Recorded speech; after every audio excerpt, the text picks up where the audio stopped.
ምስጋናን የሚያቀርብ ያከብረኛል፣ መንገዱንም ለሚያቀና የእግዚአብሔር ማዳን አሳየዋለሁ።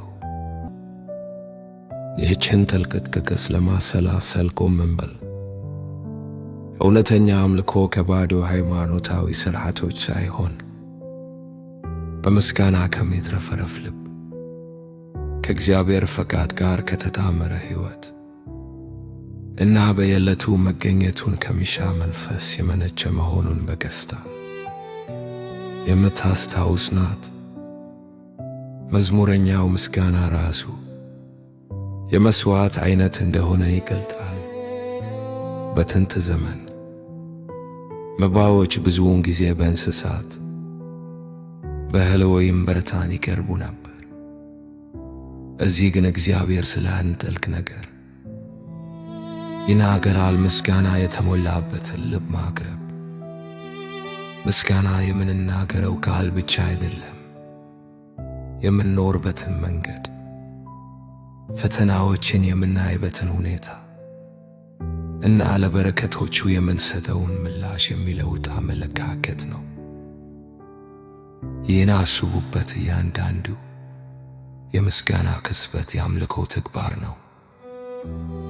ጌታ ሆይ ዛሬ ስላነቃኸኝ አመሰግንሃለሁ ብለህ ስትሹክሹክ መሥዋዕት እያቀረብክ ነው።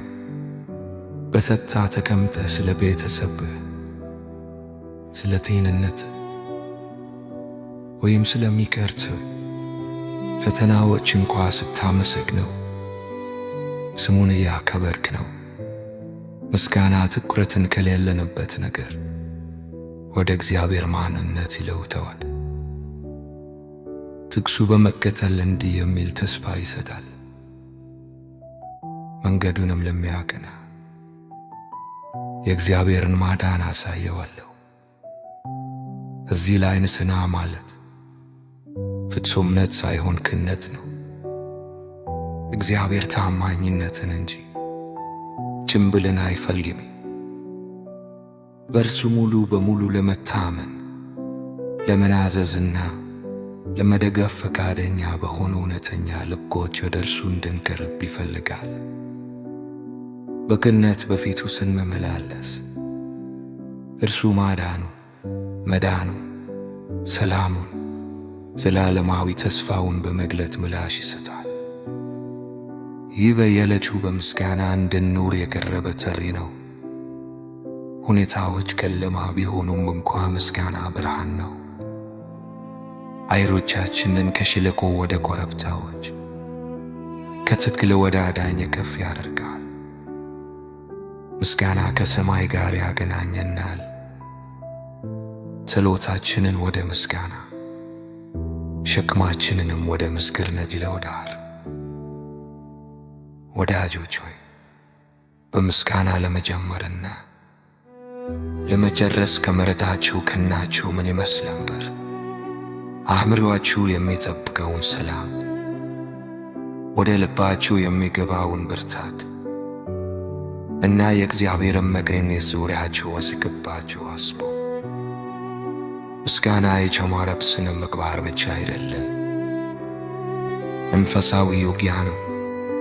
ፍርሃትን ያጠፋል፣ ጥርጣሬን ያፈርሳል እና ለእግዚአብሔር በረከቶች ቦታ ይሰጣል። አብረን እንጸልይ።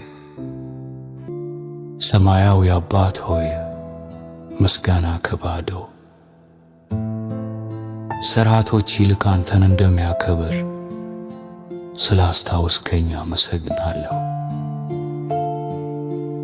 በምስጋና ማቅረብን አስተምረኝ። ፍጹም ለመሆን ከመሞከር ይልቅ በምሕረትህ ታምኜ በቅንነት እንድመላለስ እርዳኝ። ጌታ ሆይ ማዳንህን አሳየኝ። በቤተሰቤ ውስጥ፣ በሥራዬ ውስጥ፣ በትግሌ ውስጥ እና በሕልሞቼ ውስጥ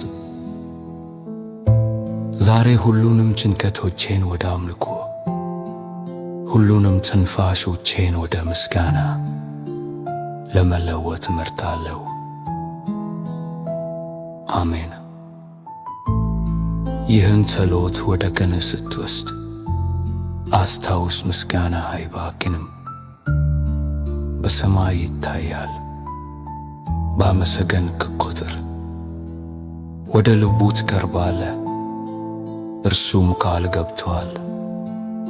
ለቅን ለሆኑት ለነቀፋ የሌለባቸው ለአመስጋኞች ማዳኑን ሊገልጥላቸዋል። ስለዚህ ዛሬ እግዚአብሔርን በአንደበት ብቻ ሳይሆን በሕይወትህም አክብረው። በጠዋት አመስግነው፣ በቀትር አመስግነው፣ በሌሊት አመስግነው። ምስጋና መሥዋዕት ነው፣ ቅንነት መሠዊያ ነው። ማዳኑም መዝሙር ይሆናል።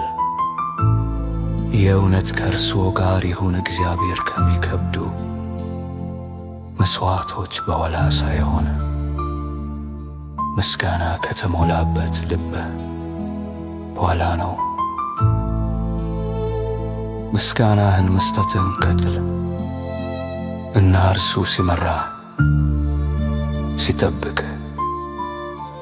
እና በእያንዳንዱ እርምጃ ከፍ ከፍ ሲያደርግ ታያለህ።